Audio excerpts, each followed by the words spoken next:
ఇంకో ముక్కవేనా? అదేంటి గౌరీ, తమ్ముడికి చికెన్ అంటే చాలా ఇష్టం, వాడికేయలేదే? అయ్యయ్యో, ఈయన మీ తమ్ముడా? నాకు తెలీదండి. ఒక్కసారైనా నా మొహం చూసి మాట్లాడాలిగా, ఒక్కసారైనా నా నొదినాన్ని పిలవాలిగా, అప్పుడేగా తన నా మరిదని నాకు తెలిసేది.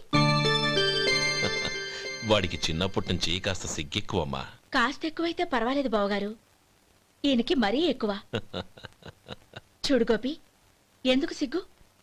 అన్న భార్యని వదినమ్మ అంటారు, అంటే వదిన అమ్మతో సమానమన్నమాట. అమ్మని చూసి ఎవరైనా సిగ్గుపడతారా?